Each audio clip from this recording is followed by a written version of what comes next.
예배하는 자들 중에 그가 찾는 이 없어 주님께서 선포하시는 찬양드립니다.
한번 주어대로 이곳에 서 있네. 주인들의 엎드려 절하네. 엎드려 절하네. 그릇 없고 난 피곤네. 주님만 주어대로 이곳에 서 있네. 네가 서 있는 것은 주님의 은혜인 줄 믿습니다. 네가 예배를 드릴 수 있는 것도 주님의 은혜인 줄 믿습니다. 엎드려 절하네. 구원은 없고 난 필요없네.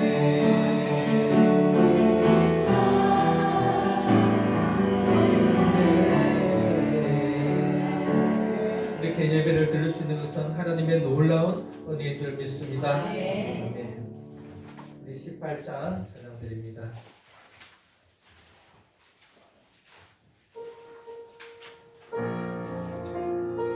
하늘의 문을 여소서.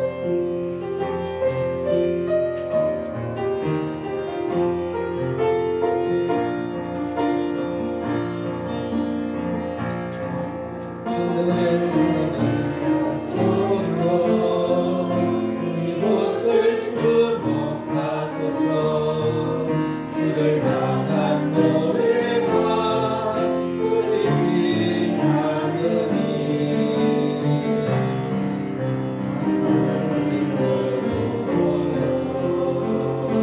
이곳에 임재하소서. 이곳에 임재하소서. 주님을 기다립니다. 기도합니다. 하늘의 마음이 주여 임재하여 주소서.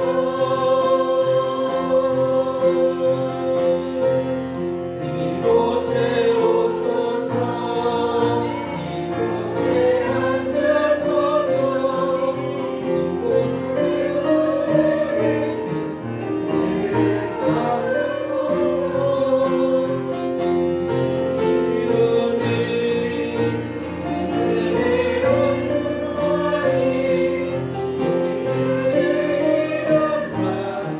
이곳에 있습니다. 하늘의 문을 여소서.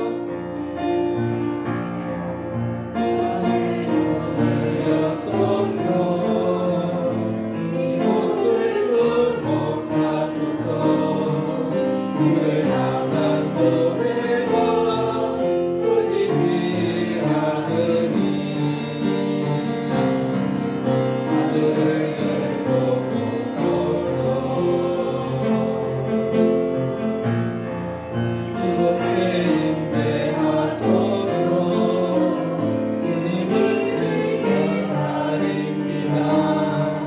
기도의 향기가 하늘의 마음이 주여 임재하여 주소서. 이곳에 오소서. 이곳에 오소서.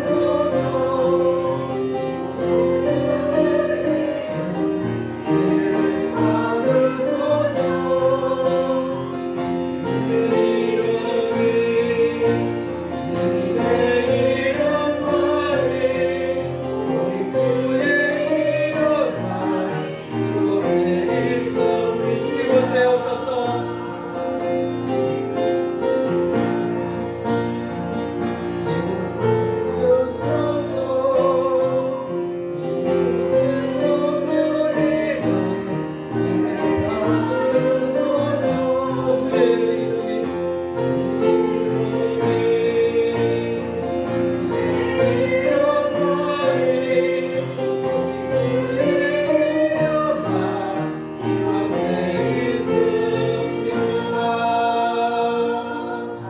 주의 이름이 있는 이곳에서 우리가 예배를 올려드릴 수 있게 되어 너무나 감사드립니다. 아멘.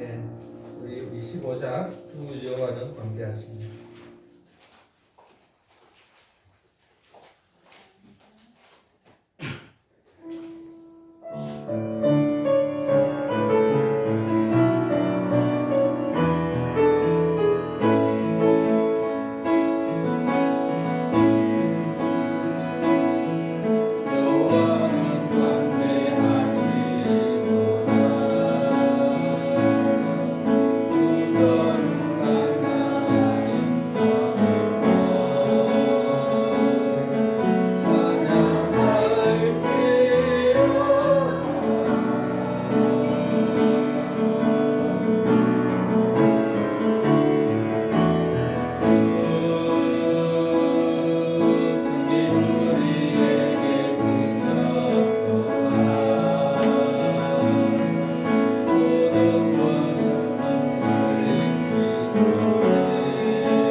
사랑입니다. 오직 주의 사랑에 매여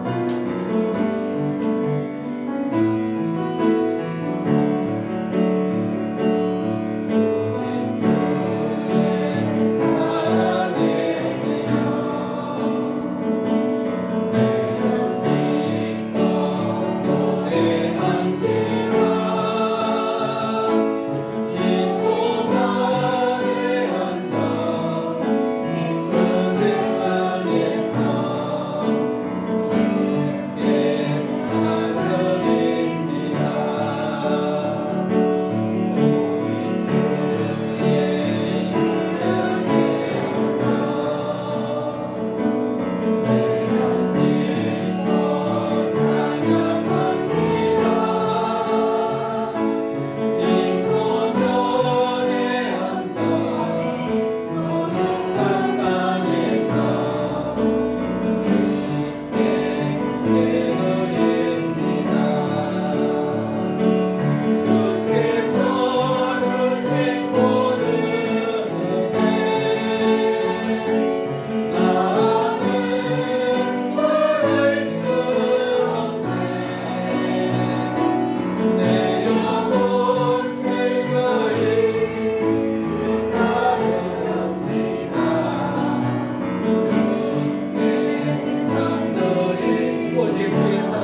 원하지 아니한 나라에 대하여 내 송사를 변호하시며 간사하고 불의한 자에게서 나를 건지소서.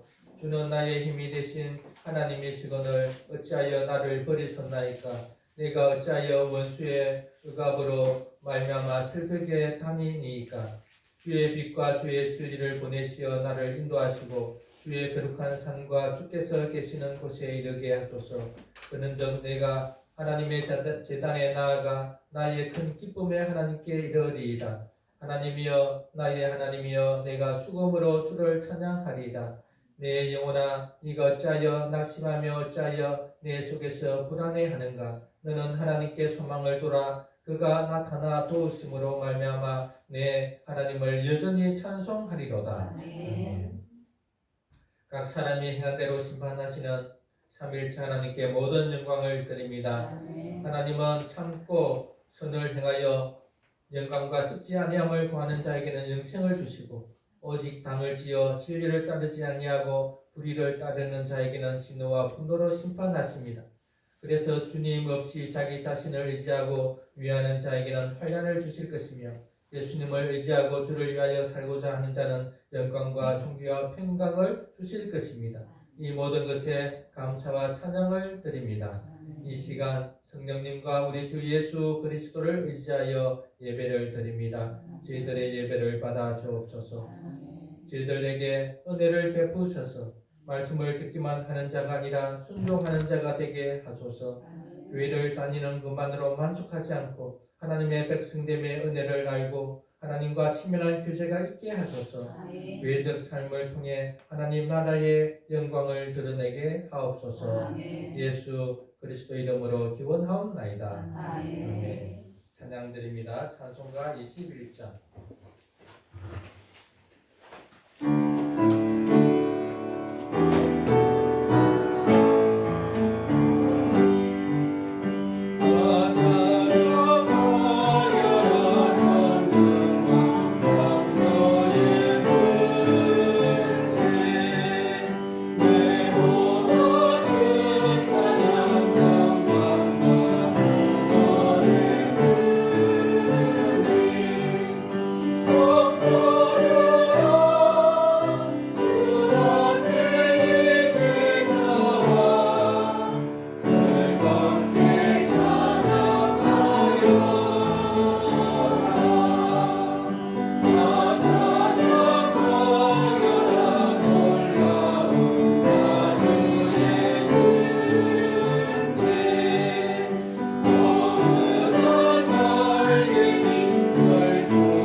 주부에 있는 우리 사도신경 우리의 믿는 바를 고백하겠습니다. 나는 전능하신 아버지 하나님 천지의 믿습니다. 나는 그의 유일하신 아들 우리 주 예수 그리스도를 믿습니다. 그는 성령으로 잉태되어 동정녀 마리아에게서 나시고 본디오 빌라도에게 고난을 받아 십자가에 못 박혀 죽으시고 장사된 지 사흘 만에 죽은 자 가운데서 다시 살아나셨으며 하늘에 오르시어 전능하신 아버지 하나님 우편에 앉아 계시다가 거기로부터 살아있는 자와 죽은 자를 심판하러 오십니다. 나는 성령을 믿으며 거룩한 공교회와 성도의 교제와 죄를 용서하는 능력과 몸의 부활과 영생을 믿습니다. 주기도문 주님께서 가르쳐 주신 공동체 기도문입니다. 하늘에 계신 우리 아버지, 아버지의 이름을 거룩하게 하시며 아버지의 나라가 오게 하시며 아버지의 뜻이 하늘에서와 같이 땅에서도 이루어지게 하소서. 오늘 우리에게 일용할 양식을 주시고 우리가 우리에게 잘못한 사람을 용서하여 준 것 같이 우리 죄를 용서하여 주시고 우리를 시험에 빠지지 않게 하시고 악에서 구하소서. 나라와 권능과 영광이 영원히 아버지의 것입니다. 아멘. 웨스트민스터 소리문답 하나님을 알아갑니다. 제46과 9번째 계명 제76문 9번째 계명이 무엇인가? 9번째 계명은 너희 이웃에 대해 거짓 증언을 하지 말아입니다. 9번째 계명이 맹하는 것이 무엇인가? 9번째 계명에서 명하는 것은 특히 일에 있어서 이찬의 진실함과 우리 자신과 이웃의 명예를 중지시키는 것입니다. 9번째 계명이 금하는 것이 무엇인가? 9번째 계명은 무엇이든지 진실함에 내려온 것이나 또는 우리나 이웃의 명예를 상하게 하는 것은 하지 말라는 것입니다. 찬송가 279장 드립니다. 주여 주여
하나님을 영화롭게도 하지 않고 감사하지도 않는 우리 죄인들을 오래 참으시고 용납하심으로 이 예배의 자리에 불러주심을 감사드립니다. 하나님을 찬양하며 하나님을 알아가는 귀한 예배의 시간이 되게 하여 주시옵소서. 더욱 바라옵기는 이 하나님의 오래 참으심을 깨닫지 못하고 스스로 지혜 있다 하나 어리석은 자들이 하나님을 알고 회개하며 돌아와 예배하게 하소서. 그리하여 이 빈자리에 하나님의 자녀들이 채워져 하나님의 사랑과 은혜를 함께 누리게 하여 주시옵소서. 이 세상의 염려 근심이 아니라 하나님을 바라볼 때 자족하며 감사하고 기뻐하는 삶을 살 수 있음에도 불구하고 주님께 나아가는 시간이 부족했음을 고백합니다. 예배와 말씀, 연구와 찬양, 기도를 통하여 우리 안에 그리스도의 사랑과 거룩이 충만하게 채워져 흘러넘치며 감사와 기쁨이 가득한 교회가 되게 하여 주시옵소서. 교회를 위해 온 힘을 다하여 애쓰시는 목사님께 영육간의 강건함과 그리스도의 충만함이 넘치게 하시고 목사님을 돕는 디모데와 같은 귀한 성도들이 많아지게 하여 주시옵소서. 일상의 삶에 지치도록 애쓰며 살아가는 우리 성도들을 기억하셔서 그들의 삶에 일용할 영적, 육적 양식들이 풍부하게 하시고 기도하는 제목들이 응답되는 간증들이 많아지게 하여 주시옵소서. 가정의 달입니다. 가정을 주셔서 우리가 가정 안에 함께 사랑하며 살게 하여 주신 하나님께 감사드립니다. 더욱 부모님을 사랑하고 자녀들을 믿음으로 기도하고 가르치며 또 서로 부부에게 사랑과 섬김으로 아름다운 가정을 이끌어가는 이 달이 되기를 더욱 소망합니다. 오늘 주시는 말씀을 기대합니다. 우리의 마음판에 새겨져 삶의 귀한 자양분이 되게 하여 주시옵소서. 그의 피로 우리를 교회되게 하신 예수 그리스도의 이름으로 기도드렸습니다. 하나님의 말씀은 빌립보서 4장 14절에서 18절입니다. 신약 322면입니다. 빌립보서 4장 14절에서 18절입니다.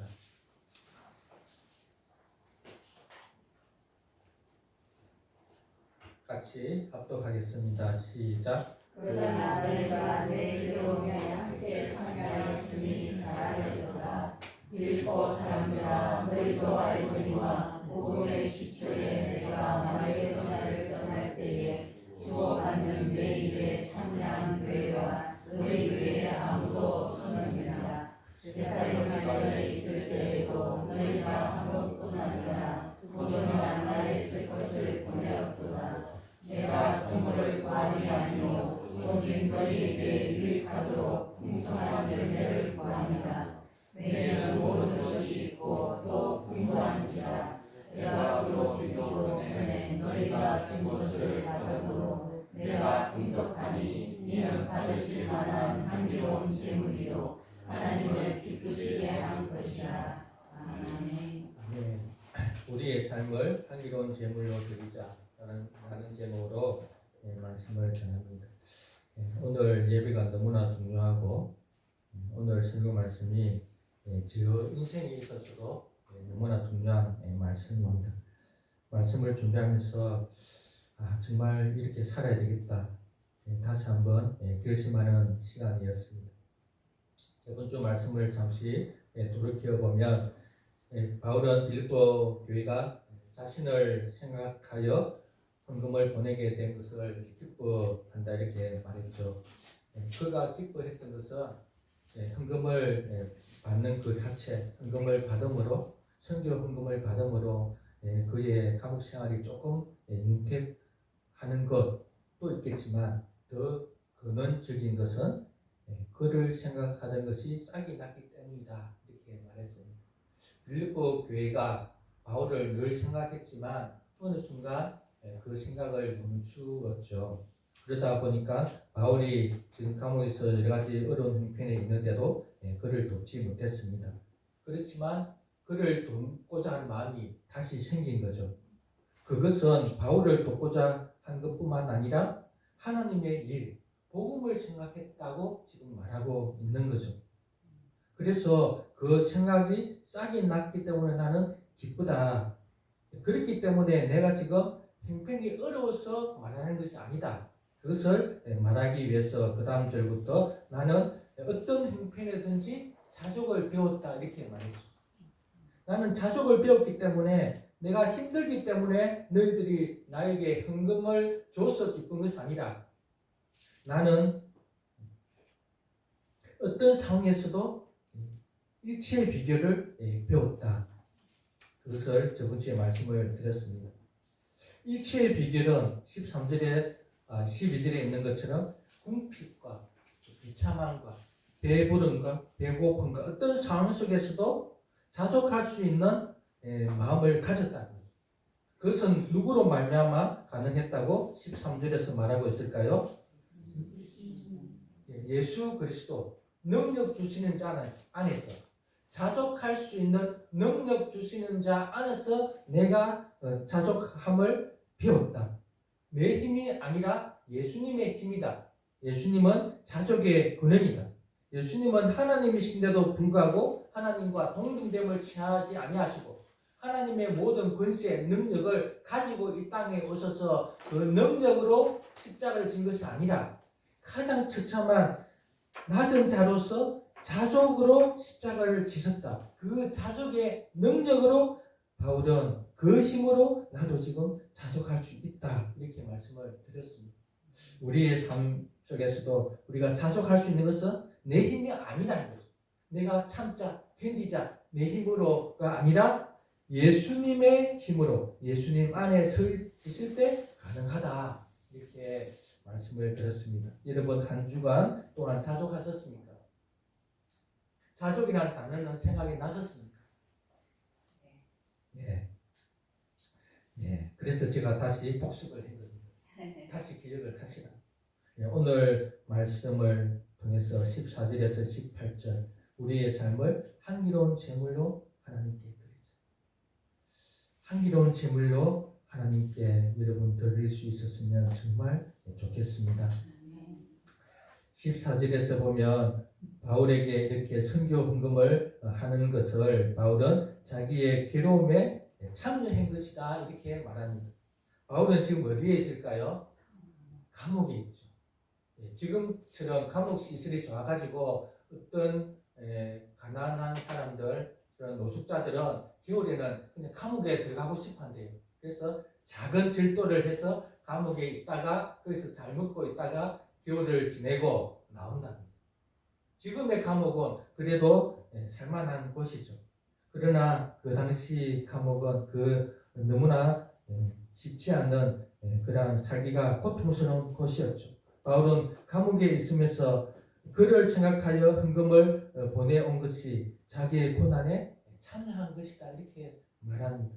바울은 감옥에 있을 때만 고난을 당했을까요?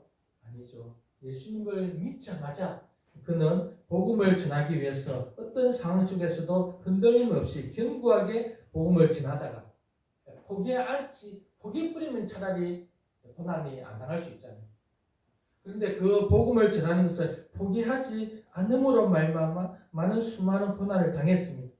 매를 맞고 돌을 맞고 굶주리기도 하고 또 장거리 여행을 걸어서 가면서 많은 어려움들을 당했죠. 여기에 빌립보 교회가 동참했다 이렇게 말합니다. 그런데 빌립보 교회는 어떻게 보면 우리가 저번에 1장 3절 5절에서 보았던 것처럼 처음부터 바울의 그러한 복음 사역에 참여했다 이렇게 말하죠. 5절에 보면 이렇게 말합니다. 너희가 첫날부터 이제까지 복음을 위한 일에 참여하고 있다. 빌립보 교회가 바울의 복음 사역에 참여하고 있다 이렇게 말하죠.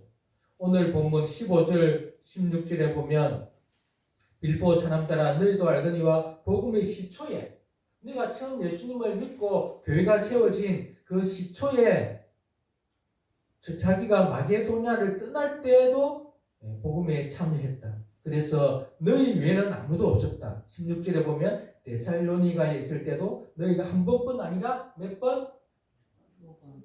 두 번 나의 쓸 것을 보내었다 이렇게 말합니다. 바울은 2차 전도 여행 중에 아시아에서 전도하다가 어디로 가게 됩니까? 마게도니아가 유럽이죠. 아시아에서 전도하다가 마게도니아로 갑자기 급선회합니다. 누구를 통해서? 성령을 통해서. 성령이 강권적으로 유럽으로 가나 그러죠. 그래서 유럽의 그 첫 성이 빌립보입니다. 빌립보에서 누구를 만납니까? 루디아 여성을 만나고 또 여성을 만나고 그 다음에 귀신 들린 여종을 만나죠. 귀신 들린 여종에게 귀신을 쫓아내버리니까 그 주인이 고발해버립니다. 그래서 감옥에 들어가게 되죠. 그 감옥에서 가수들을 복음시킵니다. 그렇게 해서 세워진 이 빌립보 교회는 그때부터 바울의 선교 여행에 헌금으로 도와주는데 바울이 빌립보 교회에서 어디로 가게 될까요? 거기서 복음을 전하는데 또 쫓겨나게 됩니다. 그래서 데살로니가로 가게 돼요. 데살로니가. 우리 데살로니가 전서 알죠? 데살로니가에 가서 복음을 전하는데 거기서 또 쫓겨나요. 누구 때문에? 유대인들이 가는 곳마다 바울을 시기하여 돌로 치기도 하고 감옥에 가두기도 하고 이렇게 해서 막 고난을 주니까 쫓겨가죠. 데살로니아에서 어디로 갔을까요? 베레아로 가게 됩니다. 또 바울은 가는 곳마다 복음을 전합니다. 우리 같으면 이렇게 고난 당했으니까 우리 이제 좀 쉬하자 이렇게 하지 않고 가는 곳마다 복음을 전하죠. 그래서 교회를 세웁니다. 그럴 때 이 빌립보 교회가 자기를 도왔다. 이것이 나의 고난에 참여했다 이렇게 말하죠. 그런데 이렇게 고난에 참여한 이것을 헌금을 통해서 바울을 돕는 것을 17절에서는 뭐라고 말하는가 하면 풍성한 열매다. 열매. 여러분 열매 좋아하잖아요. 우리 농사 짓는 분들 열매 좋아하지 않나요? 열심히 농사를 짓는데 가을에 소출이 없어. 얼마나 힘듭니까? 너희들이 지금 나에게 이렇게 한 것은 나에게 선물을 준 것은 열매다 이렇게 말합니다. 열매. 과실나무가 열매를 맺지 못하면 나무로서의 가치가 없는 거죠. 하나님은 이스라엘 백성들, 애굽에 있는 이스라엘 백성들을 구원하셨습니다. 그리고 자기 백성을 삼았죠. 왜 삼았을까요? 그들에게 어떠한 백성? 거룩한 백성. 하나님이 거룩한 것처럼 너희도 나와 같이 거룩한 자라, 거룩한 자가 되어라. 거룩한 백성이 되게 하기 위하여 그들을 불러내었죠. 이미 그들은 구원했습니다. 그렇죠? 애굽에서 구원했잖아요. 10가지 재앙을 통해서 마지막 그 어린 양의 피로 말미암아 구원을 했고, 그래서 구원한 너희들은 이제 나의 백성으로 어떻게 살아야 된다고? 거룩하게 살아야 된다. 거룩하게 살기 위해서 무엇이 필요합니까? 법이 필요하잖아요. 그래서 십계명을 주셨어요. 십계명과 그 구속법들.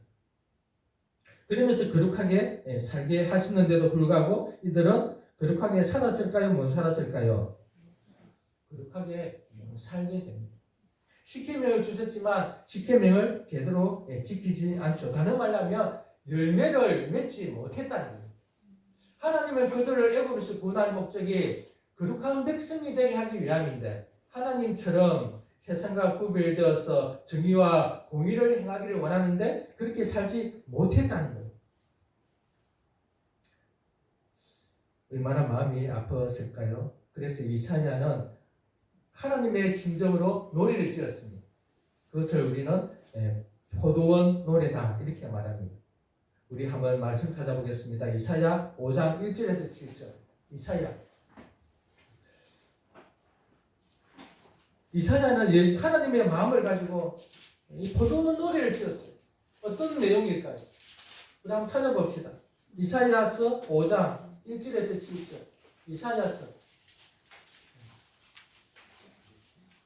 이사야서 어디에 있을까요? 시편,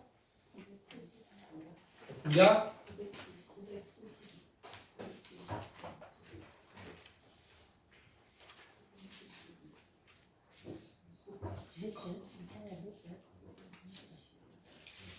하나님께서 이스라엘 백성들을 그 애굽에서 종살이하며 고난과 고통 가운데 압박받는 곳에서 구원했을 때는 거룩의 열매를 맺기를 원했다는 거예요. 자, 1절에서 우리 7절까지 1절에 좀 길죠? 찾으십니까? 네, 1절에서 7절 천천히 한번 읽어보겠습니다. 시작! 나는 내가 사랑하는 자를 위하여 노래하네. 내가 사랑하는 자의 포도원을 노래하리라. 내가 사랑하는 자에게 포도원이 있으며 심히 기름 진 산이로다. 땅을 파서 돌을 취하고 그 상품 포도나무를 심었도다. 그 중에 망대를 세웠고 또 그 안에 숲들을 팠도다. 좋은 포도 맺기를 바랬더니 들포도를 맺었도다. 예루살렘 주민과 유다 사람들아, 보아노니 이제 나와 내 포도원 사이에서 사냥을 받는다. 내가 내 포도원을 위하여 행한 것 외에 무엇을 더할 것이 있으랴. 내가 좋은 포도 맺기를 기다렸거든 들포도를 맺으면 어찌하리고. 이제 내가 내 포도원에 어떻게 행할지를 너희에게 이르라. 내가 그 울타리를 걷어 모김을 당하게 하며 그 나무를 걷어 시뻘게 할 것이요. 내가 그것을 황폐하게 하리니 다시는 가지를 자르거나 잎을 돋우지 못하여 쇠와 가시가 날 것이며 내가 또 구름에게 명하여 그 위에 비를 내리지 못하게 하리라 하셨으니 물은 만군의 여호와의 포도는 이스라엘 족속이요 그가 기뻐하시는 나무는 유다 사람이라. 그들에게 정의를 바라셨더니 도리어 포악이요 그들에게 공의를 바라셨더니 도리어 부르짖음이었도다. 하나님이 이스라엘을 애굽에서 구원하여 거룩한 백성이 되기를 원했지만 그들은 거룩한 백성이 못된 거예요. 좋은 포도 맺기를 원했는데 그 상품이 아니라 들포도를 맺었다는 거예요. 하나님 마음이 어떻겠습니까? 하나님이 그들을 그렇게 사랑하여 광야에서 40년 동안 먹이고 입히시고 그래서 가나안 땅에 들어가게 하셔서 거기서 사사들을 보내시고 그들에게 왕을 보내시고 또 성전을 짓게 하고 제사장을 세워서 그들의 죄를 사할 수 있는 틀을 마련해 주시고 그런데도 불구하고 그들은 거룩을 추구하지 않았던 거예요. 그래서 극상품이 아니라 들포도를 맺었거든. 우리 2절에 좋은 포도 맺기를 바랬더니 들포도를 맺었거든. 4절에 들포도를 맺으면 어찌 되니? 하나님은 이스라엘 백성들이 거룩한 백성이 되어서 복받기를 원했던 거예요. 그들이 복을 받는 것은 그 땅에서 곡식이 잘 되는 거겠죠. 장수하는 거겠죠. 그런데 그렇기 위해서는 거룩함을 하게 살아야 되는데 잘 되기를 바라고 장수하기를 바라고 형통하기를 바라는데도 우상을 섬기는 거예요. 뭔가 잘못되지 않았나요? 자기들을 구원한 하나님을 믿어야 되는데 거룩한 하나님이 원하는 그 십계명을 순종하며 살아야 되는데 그렇게 살지 않으면서 오히려 잘 되기를 바랬던 거죠. 그래서 그 상품이 아니라 좋은 포도가 아니라 들포도를 맺어. 이게 어찌 됨이냐? 이해가 할 수 없다는 거예요. 내가 너희들을 위해서 이렇게 사랑으로 선지자를 보내고 이렇게 했는데 너희들은 어떻게 나를 버릴 수 있냐? 하나님을 버린다는 것은 그의 말씀을 버리는 거죠. 하나님을 사랑한다는 것은 그의 말씀을 사랑하는 거죠. 그렇게 말합니다. 그래서 그 유다와 이스라엘 나라는 망해버립니다. 그런데 완전히 망하지 않고 그룹들을 남겨뒀습니다. 하나님이 택한 백성들을 남겨뒀어요. 그리고 다시 바벨론에서 어디로? 유다로 돌아오게 하신 거예요. 그 유다로 돌아온 그 백성들이 예수님 시대 때 유대인이다. 그러면 유대인들은 그 과거를 알잖아요. 자기들이 어떻게 해서 망했는지, 어떻게 해서 나라가 잃어버렸는지. 그것을 안다면 어떻게 살아야 될까요? 정말 그 말씀에 순종하고 살아야 되는데도 불구하고 말씀을 순종한다 하면서 어떻게 살았습니까? 외식적으로 살았다. 말씀을 철저히 지켰죠. 그런데 그 지킨 말씀은 정말 사람들을 사랑하는 것이 아니라 하나님을 사랑으로 섬기는 것이 아니라 자기의 의를 드러내기 위해서 살았다는 거예요. 예수님은 마태복음 21장 18절 19절에서 어떻게 말씀하시냐면 무화과 나무를 상징으로 해서 무화과 나무를 저주해버립니다. 예수님 배가 너무 고팠어요. 그래서 무화과 나무가 무성하게 잎이 있는 거예요. 잎이 있으니까 열매가 있다고 생각했겠죠. 그래서 열매를 한번 따먹어 보려고 하는데 잎은 무성한데 열매는 없는 거예요. 그러니까 예수님 저주해버린 거예요. 너는 다시는 이제 열매를 맺지 못하리라. 그 말을 들은 그 무화과 나무는 오후에 보니까 말라 비틀어 죽어버린 거예요. 예, 열매를 맺어야 되는데 열매를 맺지 못하니까 누구를 말하고 있을까요? 그 당시 예수님 시대 때의 그 유대인을 말하는 거예요. 유대인들이 하나님의 그 인과 사랑을 버렸다는 겁니다.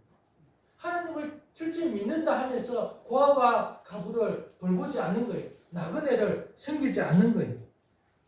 그래서 그들은 멸망당합니다. 그 멸망당한다는 어떤 표를 성전이 제 기능을 못하게 멸망시켜버리죠.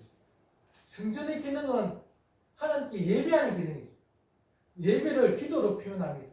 이 집은 만민이 기도하는 집이다. 이 집은 만민이 예배드리는 곳이다. 그런데 무엇으로 만들었다는 거죠? 장사꾼을 만들었다.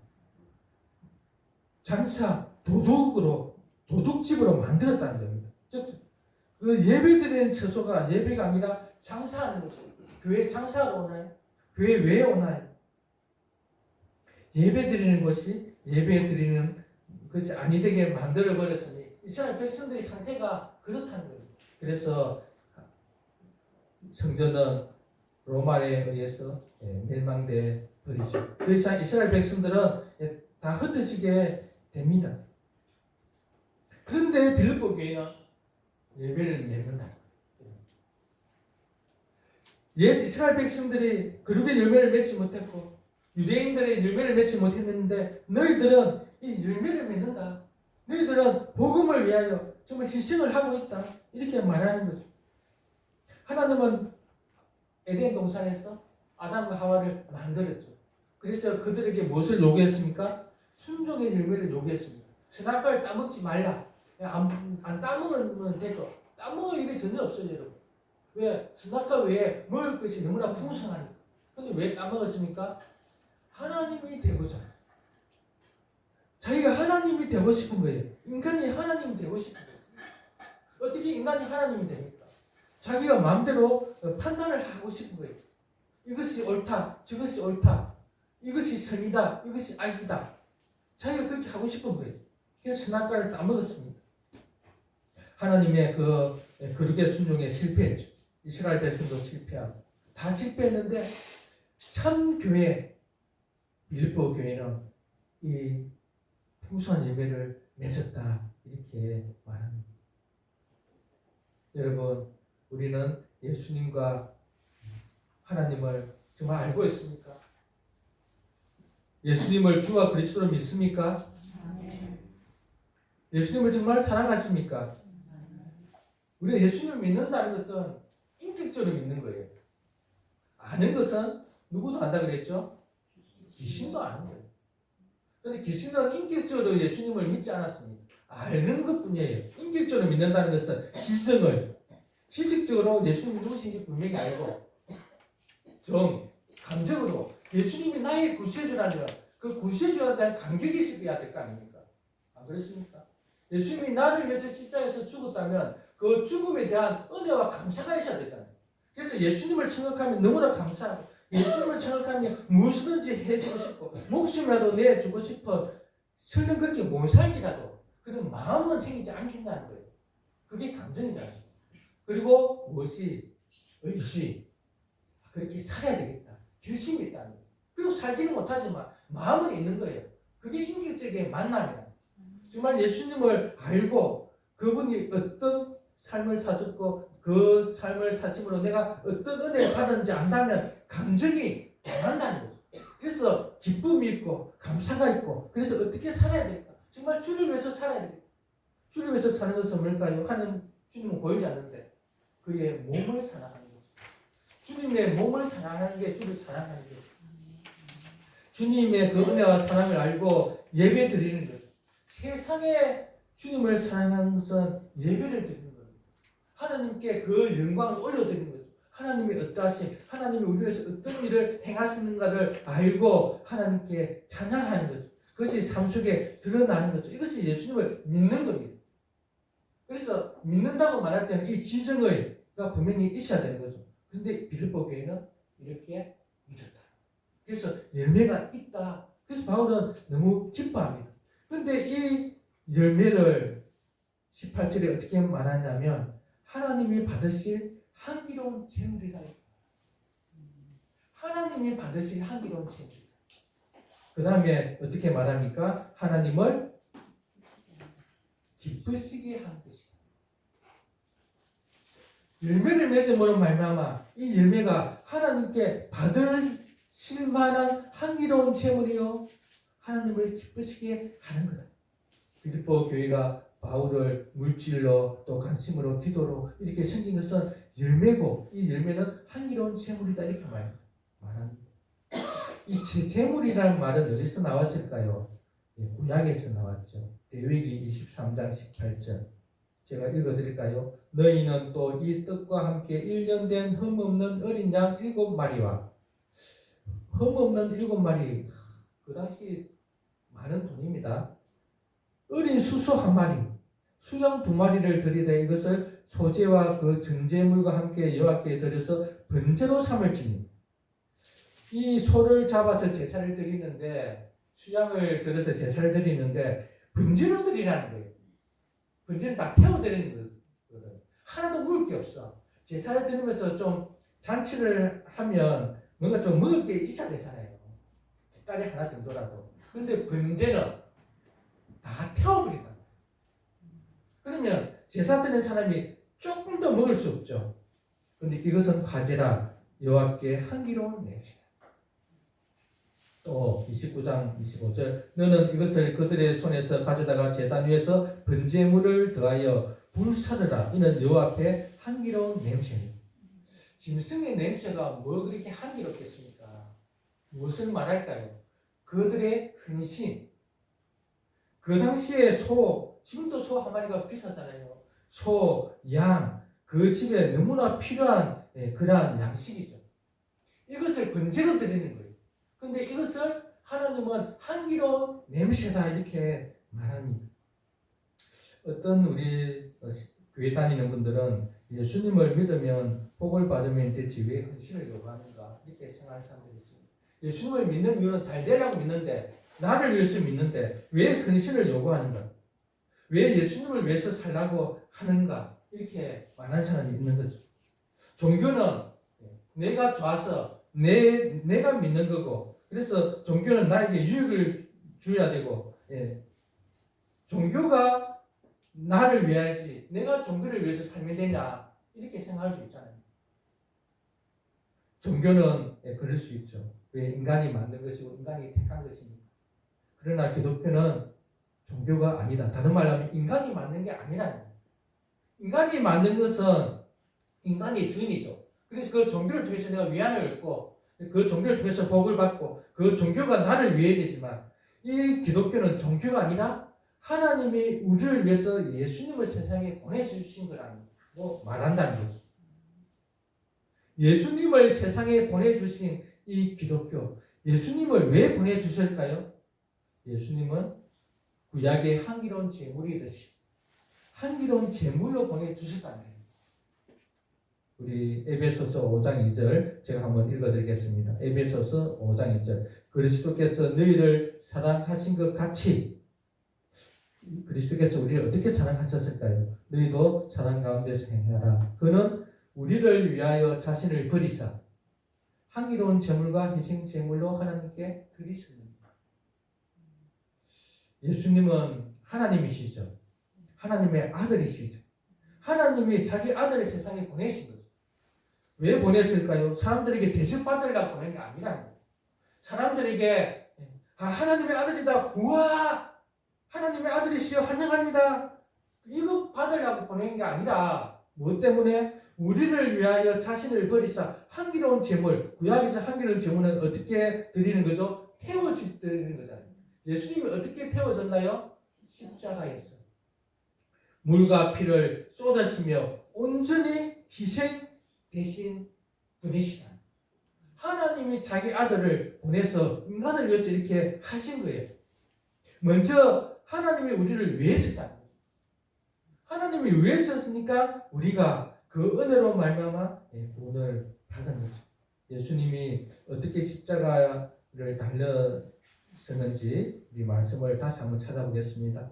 마가복음 14장 64절에서 65절 우리 마가복음 한번 찾아보겠습니다. 마가복음 마태, 마가, 누가 신약이죠.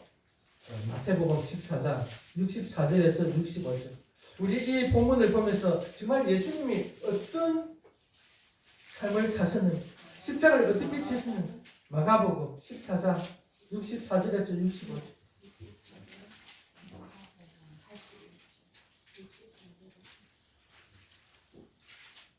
마가복음 14장 64절에서 65절 네.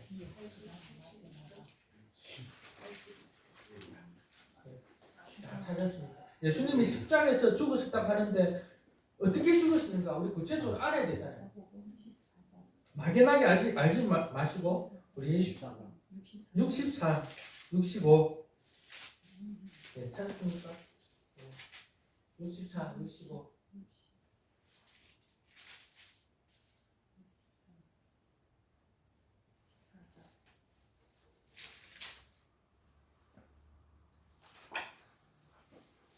네, 같이 한번 읽어보겠습니다. 시작.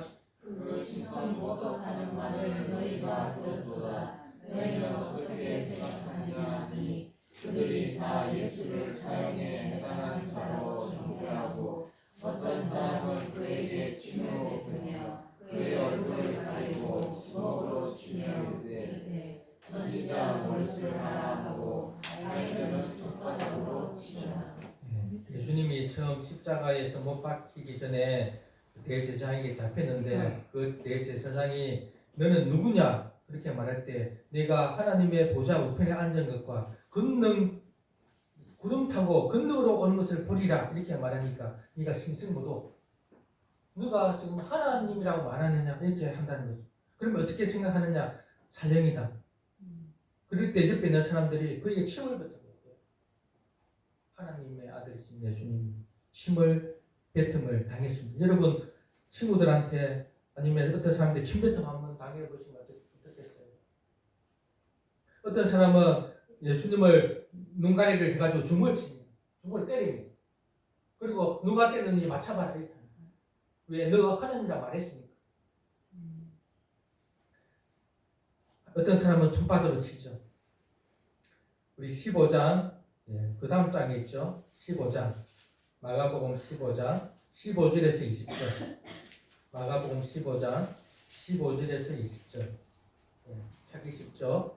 같이 읽겠습니다. 시작. 빌라도가 우리에게 만족을 주고자 하여 바라바는 놓아주고 예수는 채찍질하고 십자가에 못 박히게 넘겨줍니다. 군인들이 예수를 끌고 라이보리온이라는 산으로 들어가서 군대를 모으고 예수에게 낯설 옷을 입히고 가시관을 엮어 씌우고 경외하여 이르되 유대인의 왕이여 평안할지어다 하고 알대로 그의 머리를 치며 침을 뱉으며 또 전하더라. 이름을 다한 후 낯설 옷을 벗기고 또 그의 옷을 입히고 십자가에 못 박으려고 끌고 나가니라. 대제사장이 이제 그 예수님을 빌라도에게 넘겨줍니다. 빌라도는 보고 예수님을 십자가에 이제 넘겨주죠. 그럴 때 군인들이 예수님을 끌고 뜰 안에 들어가서 어떻게 합니까? 자색 옷을 입히고 가시관을 엮으시오. 자색 옷은 왕을 상징하잖아요. 왕복을 입히고 어떻게 합니까? 지금 가시관을 왕관이라고 하면서 머리에 씌운 거예요. 그냥 살짝 이렇게 얹은 게 아니고 그 가시, 생자 가시를 엮어가지고 그냥 씌워서 누르버려요. 피가 줄줄 흘렀겠죠. 그리고 또 조롱합니다.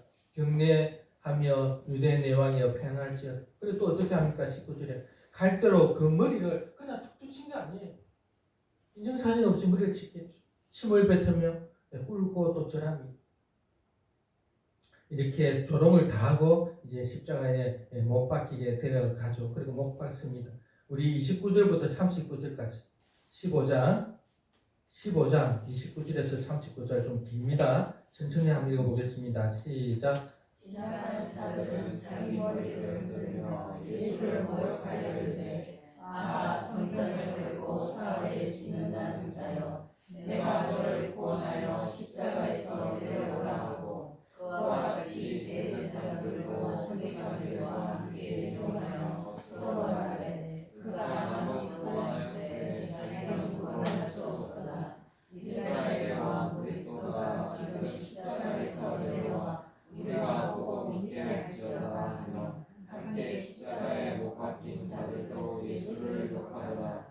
제6시가 되매 고난의 어둠이 임하여 제9시까지 계속하더니 제9시에 예수께서 크게 소리 지르시되 엘리 라마 사박다니 하시니 이를 번역하면 나의 하나님 나의 하나님 어찌하여 나를 버리셨나이까 하는 뜻이라.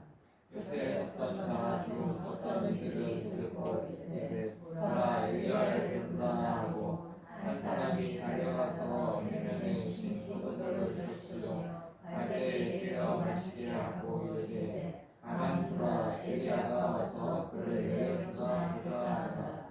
예수께서 큰 소리를 지르시고 숨지시니라. 이에 성소이전이 위로부터 아래까지 찢어져 둘이 되니라. 예수를 사랑하여서 백부장이 그렇게 숨지심을 보고 이르되 이 사람은 진실로 하나님의 아들이었더라 하더라. 아멘. 진실로 하나님의 아들이 이렇게 십자가에서 못 박혀 죽었어요. 예수님이 죄가 있나요? 전혀 없죠. 그러면 왜 죽으셨냐는 거예요. 하나님의 진노라는 거예요. 하나님의 형벌이죠. 누구 때문에? 우리 인류를 위한 하나님의 진노가 누구에게 쏟아진 거죠? 그의 사랑하는 아들 예수님께 쏟아 부으신 겁니다. 우리 34절에 보면 예수께서 크게 소리 지르되 크게 소리를 질렀어요. 그럼 그 옆에 사람이 들어야 되잖아요. 들었겠죠. 그런데 엘리야를 부른다 이렇게 말하는 엘리 엘리 하니까 예수님이 지금 크게 소리는 지르는데 그 발음이 안 정확한 거예요. 왜? 너무 힘드니까. 숨쉬기도 너무나 힘든데 그러나 하나님 앞에 너무나 고통스러우니까 엘리 엘리 라마 사박다니 이렇게 했는데 어찌하여 나의 하나님 나를 버렸으니까 이렇게 했는데 옆에 있는 사람들은 엘리야를 부른다 하는 거예요. 예수님이 왜 이렇게 처참한 고통과 고난을 당했으냐 했냐는 거죠. 우리의 죄 때문입니다. 이것을 믿습니까?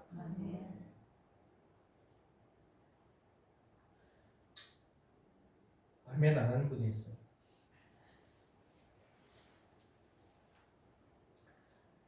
제가 이 본문을 보면서 말씀을 준비하면서 이런 생각이 드는 거예요. 와, 영광이네. 내가 영광이나 생각해. 여러분 언제 영광이 내가 진짜 영광이네 언제 그런 생각 들었습니까? 어떤 뭐 훌륭한 사람이 나를 이렇게 존귀하게 해줄 때, 야, 내가 대단한 가치를 지금 입고 있는 이런 생각 들잖아요. 뭐 상을 받는 거는 뭐 말할 뿐만 아니라 지금 그 최고의 하나님이신 아들 예수님이 나를 위하여 이 죄인을 위하여 십자가에서 돌아가신 거예요. 최고의 영광이잖아요. 왜? 최고의 영광이신 그분이 나를 위해서 죽었다. 그래서 마가복음 10장 45절에 내가 이 땅에 온 것은 승임을 받으려 한 것이 아니라 도리어 섬기기 위해서 왔다 이렇게 말해요. 그 승임은 십자가에서 죽으심이죠. 예수님이 십자가에서 죽으심으로 말미암아 나를 최고로 영광스럽게 하신 거예요. 와, 놀랍지 않나요? 대통령이 나를 어떻게 영광스럽게 뭐 한 10억짜리 집 사주면 영광스럽나요? 뭐 한 1,000억짜리 뭐 1조짜리 그런 목숨과 바꿀 수 없잖아요. 오늘 아침에 문자가 왔습니다. 자기 일주일 전에 내염에 걸렸대요. 내염. 걸린 게 아니죠. 너무 힘들어가지고 자기가 스스로 구급차 불러서 병원 갔는데 가자마자 의식불명이고 수술해도 가능성이 없고 수술 안 해도 가능성이 없고 그래서 연락이 와서 같이 기도를 했는데 오늘 아침에 돌아갔었대요. 내염이니까 젊겠죠. 이제 한 40대 후반 이제 누나가 있고 아기가 있고 우리 목숨도 너무나 귀한데도 한순간이잖아요.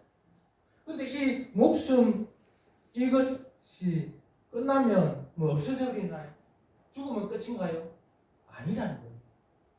우리에게 영혼이 있다는 거예요. 영혼. 영혼이 있으니까 이 영혼은 물질이 아니잖아요. 그러니까 나는 항상 젊은 거예요. 내 마음은 젊죠. 왜? 늙어지는 게 아니니까. 육신은 썩어지지만 영혼은 그대로 있는 거예요. 왜? 물질이 아니니까 안 썩어지잖아요. 그럼 이 영혼이 어디에 가냐? 낙원에 가든 지옥 가든 둘 중에 하나 간다. 이게 우리는 그냥 예수님 믿으면 되지 이 차원이 아니라 우리 나의 전생에 나의 모든 것을 청하실 때 가장 중요한 영생을 우리에게 주시기 위해서 예수님이 십자가에서 돌아가셨다고 할 때 최고의 영광을 받아. 예수님이 이렇게 죽으신 것을 어떻게 말합니까? 한기로운 제물이다. 하나님께는 한기로운 제물이고 우리에게는 최고의 영광이죠. 그렇기 때문에 우리는 이것을 먼저 받았기 때문에 하나님께 최고의 영광을 돌리자 또는 하나님께 한기로운 제물이 되자 이렇게 말할 수 있는 겁니다. 우리가 먼저 하나님께 영광을 돌리자 하나님께 한기로운 제물을 주면 하나님께 우리에게 복을 주실 것이자 우리에게 영생을 주실 것이자 이렇게 하지 않는다는 거예요. 우리가 먼저 받았기 때문에 우리가 하나님께 그 향기로운 제물을 올려드리자 이렇게 말할 수 있는 거죠. 이것을 믿습니까? 이것을 정말 붙들으시고 믿을 수 있기를 바랍니다. 이 사랑을 여러분 예수님과의 첫사랑을 정말 가질 수 있기를 바랍니다. 이미 전에 첫사랑을 했습니까? 다시 회복하길 바랍니다. 예수님의 그 사랑을 여러분 정말 알 수 있기를 바랍니다. 우리는 신앙생활 하는데 자꾸 의무로 하려고 그래요. 우리는 신앙생활을 하는데 이해관계로 하려고 그래요. 이해관계는 뭡니까? 주고받기잖아요. 내가 이렇게 하면 하나님 복 주실 거야. 내가 이렇게 하면 예수님 나에게 상을 주실 거죠. 예수님은 우리를 사랑하시는데 우리는 이해를 관계한다는 거니까요. 여러분 자녀가 이해관계 주고받기 싫습니까? 왜 자꾸 사업적으로 왜 그렇게 하나님을 대우하냐는 거예요. 하나님은 자기 생명을 자기 아들을 주셔서 우리를 사랑하기 원하시는데 우리는 내가 이렇게 했으니까 하나님 주셔야 돼요. 왜 이렇게 하자는 거예요.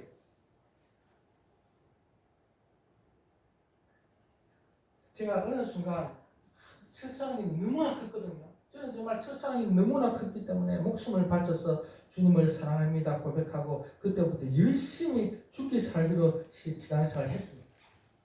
그러다가 이제 사회생활을 하면서 직장생활을 하면서 너무 바쁘다 보니까 첫사랑이 자꾸 희미해지는 거예요. 그 사랑은 알겠는데 그 감정이 안 오는 거예요. 머리로는 그 첫사랑이 어떤 건지 알겠는데 가슴이 안 오는 거예요.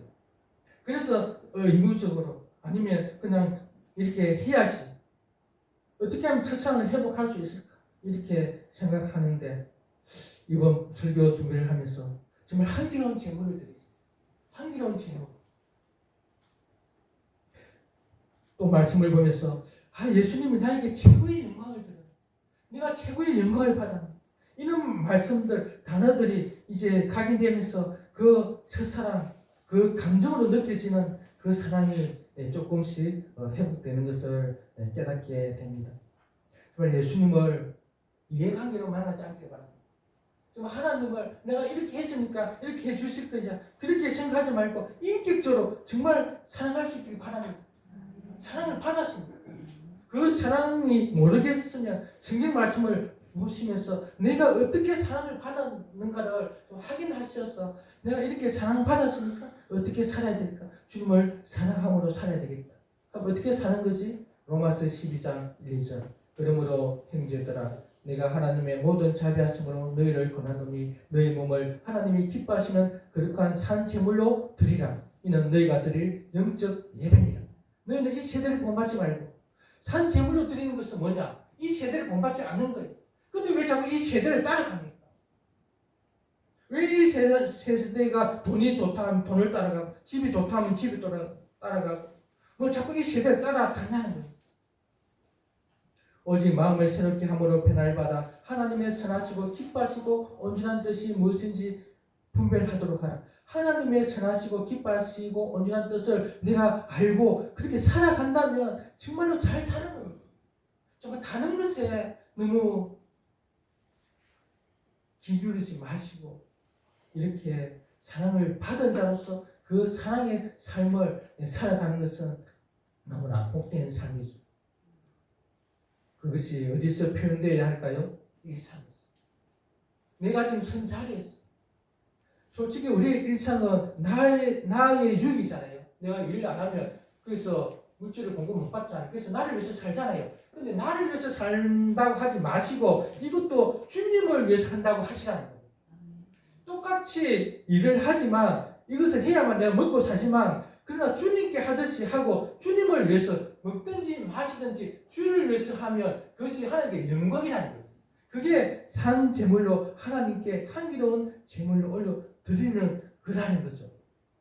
똑같이 일을 하고 설거지를 하고 집안 청소를 하고 요양 일을 하더라도 그것이 주님을 위한 거다. 주님을 위해서 하는 거다. 그렇게 여기시고 한다면 그것은 정말 향기로운 제물이 될 수 있을 줄로 믿습니다. 우리 신앙생활 어차피 하는 거 좀 열심히 하면 좋겠어요. 정말 최선을 다해요. 예수님은 십자가에서 모든 걸 내어주셨잖아요. 그런데 우리는 자꾸만 내 것이 중요하다고 생각하고 왜 최선을 다하지 않는다는 거죠. 왜 그럴까요? 사랑을 모르기 때문에. 안다 했지만 너무나 희미하게 피상적으로 피부에 와닿지 않는 거예요. 그 십자가의 사랑이 얼마나 큰지 모르는 거죠. 제가 이 설교를 준비하면서 오늘 설교는 나를 위해서 합니다. 제가 이렇게 결심을 하고 설교를 합니다. 정말 주님을 사랑으로 해야지. 목회도 성김도 정말 사랑으로 그 첫사랑을 다시 회복하여 이렇게 사랑으로 해야 되겠다. 그래야 주고받기식이 아니다. 이해관계가 아니라는 거예요. 부부간에도 이해관계로 샀습니까? 남편이 아프면 내가 힘드니까 그래서 남편을 챙깁니까? 반대로 또 자녀가 그렇게 하지 마시고 주님의 사랑으로 주님이 나에게 베푸신 그 은혜로 살아갈 수 있기를 바랍니다. 아멘. 우리 찬양지 일상 우리 찬양지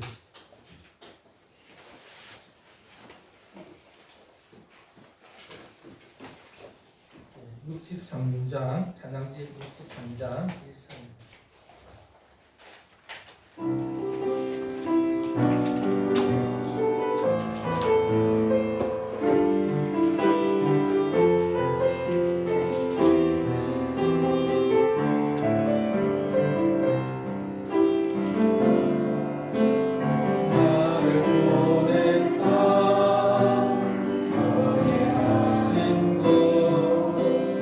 가장 귀한 곳이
삶을 통해 하나님께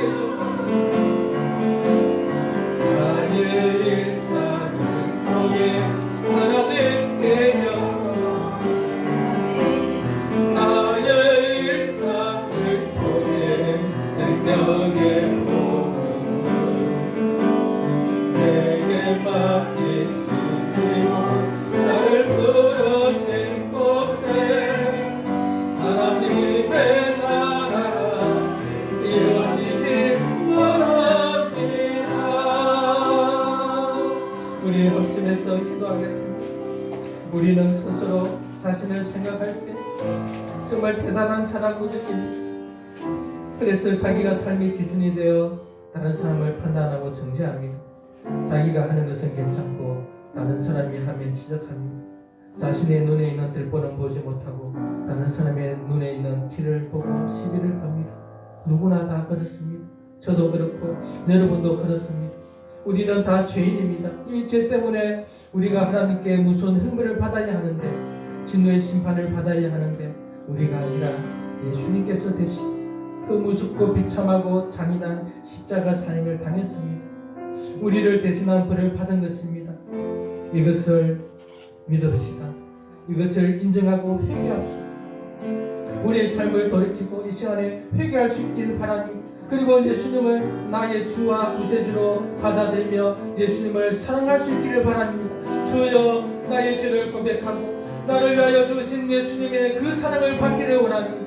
그 사랑을 인정하며 살게 하여 주옵소서. 주님을 사랑하며 살게 하여 주옵소서. 우리 주여 한번 부르고 기도하겠습니다.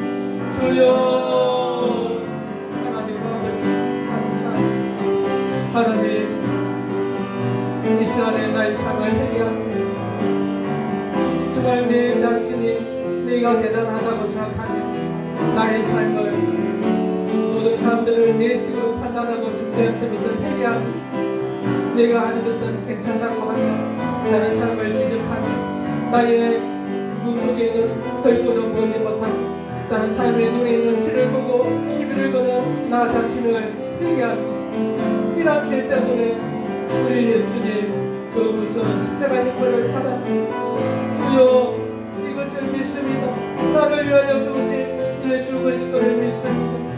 예수님의 그 사랑을 받기를 원하니 예수님의 사랑을 내 마음에 모시기를 원하니, 그래서 예수님이 나의 주이심에 목회주심을 인정하며 이 시간에 정말 주님을 사랑하며 살 수 있기를 원하니 주님, 온전히 주님을 이해관계로 대하지 않고 사랑하는 죄를 해결하도록 주옵소서. 다시 기도합니다. 예수님을 이해관계로 대하지 않고 정말 사랑의 관계로 대하게 하여 주옵소서. 예수님을 인격적으로 알고 생각하고 사랑하고 감사하고 기쁨이 넘치고 그 예수님만 생각하고 가슴이 울렁거리고 예수님만 생각하며 눈물이 나 예수님만 생각하며 너무나 기뻐서 주를 위해서 충성하고 헌신하고자 하는 그런 저희를 회개하여 주옵소서. 주님께 그 향기로운 제물을 드릴 수 있는 저희들 되게 하여 주옵소서. 다시 한번 기도합니다. 아버지 하나님 감사합니다. 하나님, 예수님을 이해관계로 되었던 것을 회개합니다. 정말 하나님을 주고받기식의 그러한 관계로 끌어내렸던 것을 회개합니다. 예수님은 나에게 모든 것을 주셨습니다. 예수님은 자신의 모든 삶을 우리를 위하여 주셨습니다. 우리는 단지 상받기 위하여 누가 대가를 받기 위하여 주님께 헌신하고 했던 것을 회개합니다. 하나님 아버지 용서하여 주옵소서. 마지막으로 우리가 정말 예수님이 나의 주와 그리스도를 믿는다면, 예수님이 나를 위하여 십자가에서 죽으셨다는 것을 믿는다면 우리는 최고의 영광을 받은 존재입니다. 최고의 영광을 받은 존재임을 정말 이 시간에 깨달을 수 있기를 바랍니다. 하나님, 우리가 무엇인가, 우리 죄인이 무엇인가인데 우리가 하나님 앞에서 최고의 영광을 받을 수 있는 자가 되었습니다. 하나님, 이 영광을 주님께 드릴 수 있기를 바랍니다. 받은 것을 주님께 드릴 수 있기를 바랍니다. 받은 영광을 주님께 올려드릴 수 있는 저희들 될 수 있기를 바랍니다. 우리의 삶을 향기로운 제물로 주님께 드리게 하여 주옵소서. 우리 주여 한번 부르고 기도하겠습니다. 주여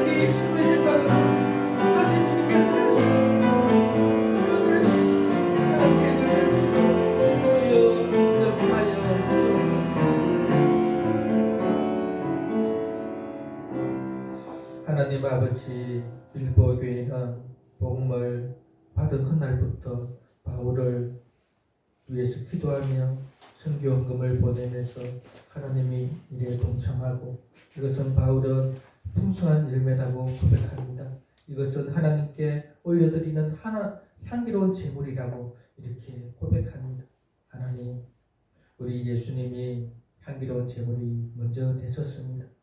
그 은혜로 말미암아 죄인인 우리가 하나님 앞에 하나님의 백성으로 하나님의 자녀됨으로 또 영생을 받았습니다. 하나님, 이 은혜 사랑 가질 수 있게 하여 주옵소서. 예수님의 그 십자가의 사랑을 정말 분명히 알고 예수님을 이해관계로 대하지 않게 하여 주옵소서. 정말 인격적으로 예수님을 더 알고 싶어 예수님의 사랑을 알고 감격하고 그 사랑의 포로가 되어 주를 위해서 살고자 그런 저희들 되게 하여 주옵소서. 우리의 삶이 향기로운 제물이 되게 하여 주옵소서. 감사하며 예수님 이름으로 기도합니다. 아멘.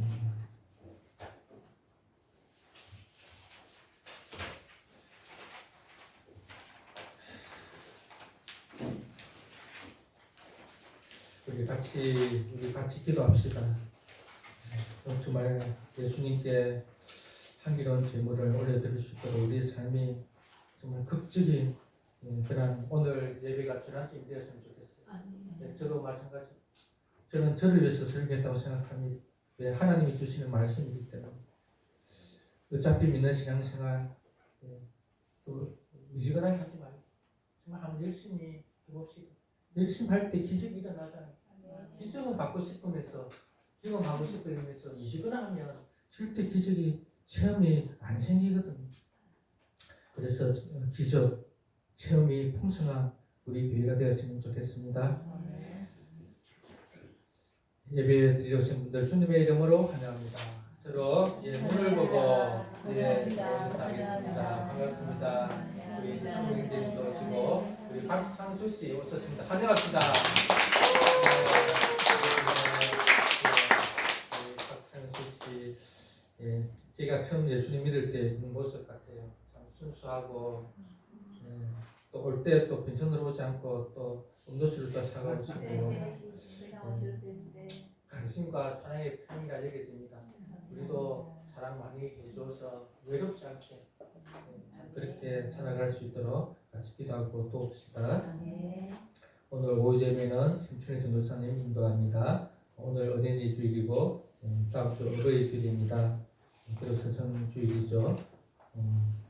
다음 주는 어버이 주일로 지킵니다. 카네이션 준비 우리 착축하면서 우리 다 어버이잖아요. 그리고 또 부모님 계신 분들은 또 어머니께 갖다 드리면 좋겠습니다. 이번 달 5월 25일부터 26일 야주에 봄 캠프가 있습니다. 좋은 일기가 될 수 있도록 기도하면 좋겠습니다. 우리 기도 제목 같이 읽고 아멘 하겠습니다. 대통령과 유정자들이 바른 정치를 하게 하셔서 이 나라가 평안 가운데 거하게 하소서. 이모 댓글교회가 연합하여 서로 섬기며 사랑하는 한 몸 가족 공동체로 살아가게 하소서. 한쪽의 사람들 강사들이 생명적 목회자를 양성할 수 있도록 신학대학원 사역에 은혜를 주소서. 말씀 선교 센터를 통해 목회자들에게 바른 신학을 가르치게 하시고 생명적 교회를 세우게 하소서. 평양에서 예루살렘까지 모험이 제한된 지역에 하나님의 말씀을 전하는 보통의 선교회의 모든 사역과 특히 고통받는 북한 교회의 성도들에게 주님의 돌보심과 은혜가 있게 하소서. 김영화, 김종수 선교사님 부부에게 교회를 잘 감당할 수 있도록 영육간의 강건함을 주소서. 사직자 양성과 유진도 종족 청년년 선도 사업과 말개척 사업이 은혜 가운데서 이루어지게 하소서. 교회에 함께 동역할 성도들을 보내주시고 예배 처소와 재정이 공급되게 하시며 목사님 부부가 하나님을 신뢰하며 기쁨으로 사역하게 하소서. 소피아 시스터가 주님 안에서 건강하고 바르게 잘 자라게 하시고 지혜롭게 하소서. 마녀가 학생이 믿음으로 청소년기를 잘 보내게 하시고 말씀에 순종하는 자가 되게 하소서. 우리 찬송가 560장 보고 있으며 공헌하겠습니다.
주정금, 성경금, 11조금 들었습니다.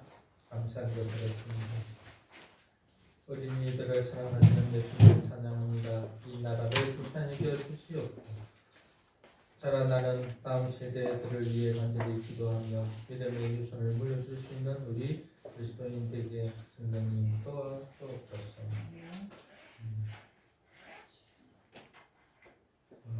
운명으로 많이들 들었네요. 감사 제목을 다음에만 이렇게 하지 마시고 올려주시면 같이 나누겠습니다. 기도하겠습니다. 주님 감사합니다. 저희들을 구원하여 주셔서 최고로 영광스럽게 하여 주시니 너무나 감사합니다. 하나님 오늘 또 이렇게 예배를 드리면서 귀한 헌금을 드렸습니다. 주정금, 성경금, 11조금을 드립니다. 하나님 또 11조 헌금을 드린 성도들 위에 함께하여 주셔서 일상을 물질의 궁핍함 없이 또 건강하게 복되게 잘 살아갈 수 있도록 도와주옵소서.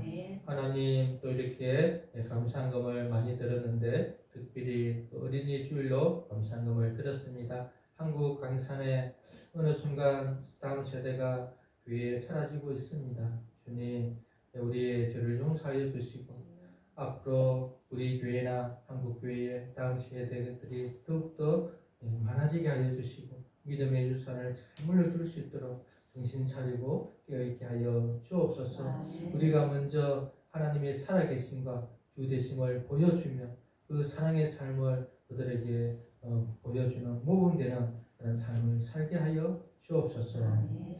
감사하며 예수님 이름으로 기도합니다. 아멘. 네, 다 일어나서 17장 찬양 드리시고 주거로 예배를 마칩니다.